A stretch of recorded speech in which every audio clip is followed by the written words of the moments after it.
नमस्ते। मैं हूँ अनुराधा और आप सबका अनुराधा मेडिकल क्लासेस में स्वागत करती हूँ। तो चलिए आज के इस वीडियो में हम लोग एक नए चैप्टर की तरफ मूव करते हैं और हमारा चैप्टर जो है अभी चौथा चैप्टर स्टार्ट हो जाएगा, जिसका नाम है रिप्रोडक्टिव हेल्थ। यानी कि अब से जो भी 4-5 वीडियोज़ होंगे, इससे ज़्यादा भी हो सकते हैं अकॉर्डिंग टू लेक्चर्स, बिकॉज मैं बहुत ज़्यादा लंबा वीडियो नहीं बनाती हूँ। शॉर्ट करके छोटे छोटे खंड में करके आपके सामने वीडियो को प्रेजेंट करती हूँ। तो आज हम लोग रिप्रोडक्टिव हेल्थ में सबसे पहले जानेंगे कि रिप्रोडक्टिव हेल्थ का मतलब क्या होता है और इस देश में यानी कि हमारे भारत देश में जनसंख्या बढ़ने का मुख्य कारण क्या हो गया है। इस सारी चीज़ों पे हम लोग डिस्कस करेंगे। तो चलिए समझते हैं रिप्रोडक्टिव हेल्थ का मतलब क्या होता है। आप अपने आप को स्वस्थ कब बोलते हैं? शायद जब आप पूरी तरह ठीक होते हैं, आपका हाथ पैर सही से चलता है, कोई बीमारी नहीं होता है, तब आप अपने आप को ठीक बोलते होंगे। लेकिन इसका मतलब स्वास्थ्य नहीं होता है कि आप स्वस्थ हैं। हमारे देश में जो एक संस्था है WHO, जिसका मुख्यालय जो है जेनेवा में है, इसका फुल फॉर्म होता है वर्ल्ड हेल्थ ऑर्गेनाइजेशन। यानी कि एक ऐसा ऑर्गेनाइजेशन है जो सर्वे करती है पॉपुलेशन के ऊपर और हमें बताती है कि रिप्रोडक्टिव हेल्थ का मतलब क्या होता है, पॉपुलेशन बढ़ना घटना किस किस वजह से होता है, और अपना रिपोर्ट को प्रेजेंट करती है। तो रिप्रोडक्टिव हेल्थ का मतलब होता है जब हम फिजिकली, मेंटली और बिहेवियरली क्या होते हैं, वेल बींग होते हैं, उस कंडीशन को ही हम लोग बोलते हैं रिप्रोडक्टिव हेल्थ। क्या क्या मैंने बोला? फिजिकली। अभी मैं आपको प्रूफ भी करूँगी कि कैसे ये सारी चीज़ वर्ल्ड WHO आपके सामने बोलती है और क्यों इस चीज़ को आपके डेफिनेशन में डाली है कि फिजिकली, मेंटली और बिहेवियरली। ठीक है। फिजिकली का संबंध है कि हम शारीरिक रूप से, मान लीजिए आपको कोई बीमारी नहीं है लेकिन शरीर में अगर कहीं कट है या फिर किसी भी तरह का घाव है, फुरा है, फुंसी है, तो क्या आप अपने आप को स्टेबल मानते हैं? क्या आप कोई भी काम कर पाने में पूरी तरह सक्षम होते हैं? या कोई काम करते हैं तो आपका पूरा मन लगता है? नहीं लगता है, क्योंकि हमारे फिजिकली जो चेंजेस है, यानी कि आपके फिजिकल बॉडी पे कोई भी तरह के निशान है, घाव है, तो उसमें दर्द होता है। और जब हमें पेन होती है तो हमारा दिमाग सही से काम नहीं करता है। जब दिमाग सही से काम नहीं करता है तो हम क्या करते हैं, हम रुखड़े रुखड़े से रहते हैं और फिर कोई भी काम नहीं कर पाते हैं, झुंझलाहट सी होती है। तो कहीं ना कहीं एक चीज़ इफ़ेक्ट होती है तो उससे हमारे ये दोनों चीज़ भी इफ़ेक्ट हो जाती है। तो अब मेरे कहने का मतलब समझ में आ गया होगा कि फिज़िकली हेल्थ बहुत इम्पॉर्टेंट होता है, फिज़िकली हेल्दी होना बहुत इम्पॉर्टेंट होता है। अदरवाइज़ आप मेंटली भी सही नहीं रह पाएंगे और बिहेवियरली भी सही नहीं रह पाएंगे। इसीलिए WHO बोलता है कि सिर्फ नॉर्मल अगर आपको कोई बीमारी नहीं है तो आप स्वस्थ नहीं हैं। आपको फिज़िकली भी, मेंटली भी और बिहेवियरली भी क्या होना पड़ेगा, वेल बींग होना चाहिए।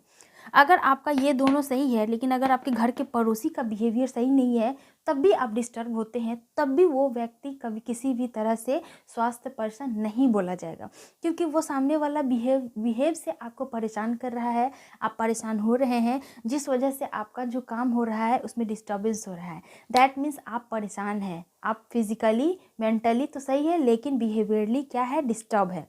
इसीलिए अब से कोई भी डेफिनेशन पूछे तो आप यही बताएंगे कि WHO के अकॉर्डिंग फिजिकली, मेंटली और बिहेवियरली जब हम वेल बींग होते हैं उसे ही रिप्रोडक्टिव हेल्थ बोलते हैं। और रिप्रोडक्टिव हेल्थ के अंतर्गत में ही हमें सबसे पहला टॉपिक जो है पॉपुलेशन के बारे में पढ़ना है। तो पॉपुलेशन का एक डेफिनेशन है NCERT में कि total number of species present in given area at a particular time. तो पॉपुलेशन जो होता है ये क्या होता है, किसी भी एक पार्टिकुलर टाइम में दिए गए एरिया में बढ़ने वाले स्पेसीज का नंबर होता है।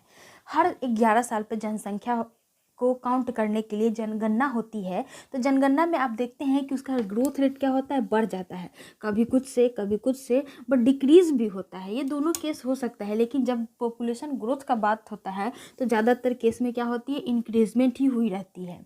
तो इस तरह डेफिनेशन दे सकते हैं कि total number of species present in given area at a particular time. आप अपने घर में ही देख सकते हैं कि घर में पहले कितने सदस्य थे और कुछ अंतराल के बाद कितने ज़्यादा सदस्य ऐड हो गए, कितने का जन्म हुआ होगा घर में और कितने डेथ भी कर गए होंगे। तो ये सारी चीज़ें जो होती है पॉपुलेशन को इंक्रीज़ करने के लिए भी और डिक्रीज़ करने के लिए भी रिस्पॉन्सिबल होती है। तो इंक्रीज़ करने के लिए कौन कौन सी चीज़ रिस्पॉन्सिबल होती है वो सारी चीज़ भी हम आपको अभी बताएंगे। लेकिन उससे पहले जान लीजिए कि वर्ल्ड पॉपुलेशन डे जो होता है 11 जुलाई को सेलिब्रेट किया जाता है। कितनी जुलाई को? 11 जुलाई को। और एक होता है डेमोग्राफी, जिसमें हम लोग स्टडी ऑफ पॉपुलेशन, यानी कि जब पॉपुलेशन को स्टडी किया जाता है तो उस टर्म को हम लोग क्या बोलते हैं? डेमोग्राफी बोलते हैं। ठीक है। अब मैं बात करूँ रीज़न पे, तो रीज़न जो होता है यानी कि क्या कारण होता है जिससे किसी भी पार्टिकुलर एरिया में क्या होता है, पार्टिकुलर टाइम में जनसंख्या बढ़ जाता है। तो उसमें सबसे पहला है बर्थ रेट, यानी कि बर्थ रेट को हम लोग क्या बोलते हैं? फर्टिलिटी रेट भी बोलते हैं। इसका क्या होना? बढ़ जाना। आप मान लीजिए किसी कॉलोनी में रहते हैं, एकदम ध्यान से समझिएगा। कॉलोनी में रहते हैं, यहाँ पे पहले कितने थे? 2 घर थे और इस 2 घर में 2-2 सदस्य रहते थे। ठीक है। बर्थ रेट समझिएगा। और ये दोनों मान लीजिए क्या थे? कपल थे और ये भी कपल थे। अब ये दोनों के क्या हो गए? कुछ बच्चे हो गए। मान लीजिए इनके 2 बच्चे हो गए, इनके 3 बच्चे हो गए। ठीक है। अब ये मान लीजिए कि ये छोटा सा घर है, अब इन्हें और भी ज़्यादा रिक्वायर्ड होगी, बिकॉज क्या हो रही है? संख्या बढ़ रही है। तो संख्या बढ़ रही है तो इनको और भी थोड़ा सा एलाबोरेट करना पड़ेगा। मान लीजिए अपने घर में कुछ और कंस्ट्रक्शन कर लिए, इनका अपना जगह था, ये भी कुछ कंस्ट्रक्शन कर लेंगे क्योंकि इनके 3 बच्चे हो गए। मान लीजिए कोई लड़की होगी तो वो शादी करके कहीं ना कहीं चली जाएगी। ये मान लीजिए कोई दूसरा कॉलोनी हो गया। और कोई अगर लड़का होगा, मान लीजिए इसमें से 2 लड़का था, तो कहीं ना कहीं से फिर क्या होगा? 2 शादियां होगी और फिर यहाँ से 2 मेंबर और ऐड हो जाएंगे। तो मान लीजिए पहले का 2 है, फिर यहाँ से एक, मान लीजिए एक लड़की इधर चली गई तो बचे कितने? 2 बच गए। तो 2 ये वाले और फिर शादी करके 2 आए तो इतने हो गए। तो 2 2 4 2 6 यहाँ हो गए। इसके केस में भी हो सकता है, मान लीजिए 2 लड़का ही था तो फिर यहाँ से शादी होकर के फिर 2 + 2 कितने हो जाएंगे? 4 हो जाएंगे। अब देखिए इनकी शादी तो उनके मैरिजेबल एज जब कंप्लीट हुई होगी तभी हुई होगी, यानी कि मान लीजिए हम लोग अप्रोक्स 30 एज लिख लेते हैं, मतलब 30 वर्ष की उम्र में शादी हुई होगी। तो मान लीजिए 30 वर्ष में कितना बढ़ गया? 6 4 10 बढ़ गया। पहले देखिए जहाँ पे 4 था वहाँ पे 10 हो गया। फिर नेक्स्ट 30 के बाद कितने हो जाएंगे? 10 के बाद कितने हो जाएंगे? 20 हो जाएंगे। यानी कि धीरे धीरे आप देख रहे हैं इतने छोटे से कॉलोनी में संख्या, मतलब मेंबर्स कितने हो रहे हैं? धीरे धीरे बढ़ते जा रहे हैं, जबकि अभी तक इसमें डेथ किसी का नहीं हो रहा है। और मान लीजिए 30 40 50 60 वर्ष की उम्र में एक की कोई मान लीजिए मदर चली गई या फिर फादर चली गई, लेकिन कंपैरिजन में कौन सबसे ज़्यादा हो रहा है? एडिंग ज़्यादा हो रहा है। पीपल्स का क्या हो रहा है? ऐड ज़्यादा हो रहा है, यानी कि फर्टिलिटी रेट बढ़ते जा रहा है। मान लीजिए इनके भी कुछ बच्चे हो जाएंगे, इसके भी बच्चे हो जाएंगे, लेकिन जो डिक्रीज़ होने वाला चीज़ है यानी कि जो डेथ है वो धीरे धीरे क्या हो रही है? बहुत स्लोली से ग्रोथ हो रही है, यानी कि मरने वालों की संख्या क्या हो रही है? बहुत कम है, जबकि जन्म लेने वाले या फिर नए लोगों का आगमन क्या हो रहा है? बहुत ज़्यादा मात्रा में हो रहा है। तो इस वजह से इस कॉलोनी का एग्जाम्पल से बता दी कि बर्थ रेट का बहुत ज़्यादा होना क्या करता है? पॉपुलेशन को बहुत ज़्यादा बढ़ा देता है। लेकिन डेथ रेट जो होता है, जिसको हम लोग मोर्टिलिटी रेट बोलते हैं, इसका डिक्रीज़ होना बहुत ही ज़्यादा पॉपुलेशन को बढ़ाने के लिए रिस्पॉन्सिबल होती है। साथ ही साथ माइग्रेशन, ये देखिए माइग्रेशन का मतलब होता है एक जगह से दूसरे जगह माइग्रेट करना, स्थानांतरण हो जाना हमेशा के लिए, क्योंकि टेम्पररी जो होते हैं वो तो आते हैं घूम घूम के फिर अपने जगह चले जाते हैं। जैसे हमारे इंडिया में प्रवासी पक्षी आते हैं, साइबेरिया से आते हैं, जब बहुत ज़्यादा कोल्ड होता है तो उस वक्त वो वहाँ अपना जगह छोड़ करके हमारे इंडिया में आ जाते हैं और फिर यहाँ पे कुछ समय बिताने के बाद वो फिर अपने घर चले जाते हैं।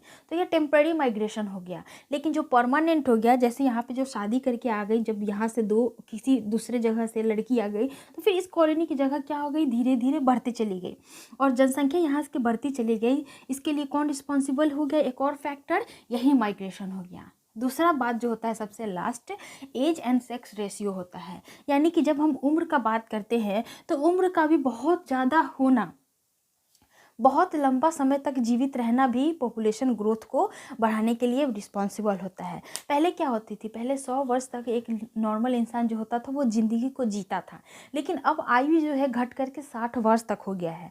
अब देखिए बहुत सारी चीज़ें जो है अब इंक्लूड होने लगी है, जिस वजह से लोगों की मृत्यु बहुत जल्दी हो जाती है, लेकिन सर्वाइव करने के लिए लोग एक एक चीज़ों को इंक्लूड करते हैं और अपने आप को फिट रखने का कोशिश करते हैं, लेकिन फिर भी कहीं ना कहीं कुछ ना कुछ इंक्रीजिंग फैक्टर बहुत ज़्यादा है। तभी तो आज हमारा देश देखिए कैसे चाइना के भी जनसंख्या को क्रॉस कर चुका है, और देश में मतलब कि हमारा देश जो है पूरे विश्व में सबसे पहले स्थान पे है जनसंख्या के दृष्टिकोण से। आई होप आपको समझ में आ गया हो कि पॉपुलेशन का मतलब क्या हो गया और इसके रीजंस क्या क्या हो गए। तो नेक्स्ट वीडियो में हम लोग कुछ और टॉपिक के ऊपर बात करेंगे, लेकिन अगर आपको भी अपना कुछ पॉइंट दिखता है कि किस वजह से जनसंख्या बढ़ रही है, तो वो सारे पॉइंट्स को भी आप अपने कमेंट बॉक्स में जो आपके नीचे है जो स्पेस है आप वहाँ पर टाइप करके मुझे भेज सकते हैं, या फिर जो लोग मुझे इंस्टाग्राम पे फॉलो करते हैं अगर कोई डाउट है तो आप वहाँ भी फॉलो कर सकते हैं। जो पुराने हैं उनके लिए तो बहुत अच्छी बात है, और जो नए हैं, नए व्यूवर्स हैं, वो भी मुझे वहाँ पे ज्वाइन करके अपने पर्सनल डाउट को भी पूछ सकते हैं। अनुराधा मेडिकल क्लासेस आप वहाँ पे टाइप कीजिए, अदरवाइज़ लिंक भी डिस्क्रिप्शन में दिया हुआ है। लेकिन जाते जाते मैं एक और चीज़ आपसे डिस्कस कर रही हूँ कि पॉपुलेशन को बढ़ाने के लिए आपका न्यूट्रिशनल वैल्यू जो है ये भी बहुत ज़्यादा मात्रा में बढ़ रही है आजकल। जितना ज़्यादा हम अपने आप को फिट रखेंगे उतना ही लंबा अवधि तक हम लोग जिएंगे। तो किसी एक और वीडियो में हम लोग डिस्कस करेंगे कि कैसे कुछ चीज़ें हैं जो हमें बहुत लंबा एज दे सकता है, लंबा एज तक जीवित रहने के लिए हमें क्या क्या करना चाहिए, ये सारी चीज़ें भी हम लोग डिस्कस करेंगे।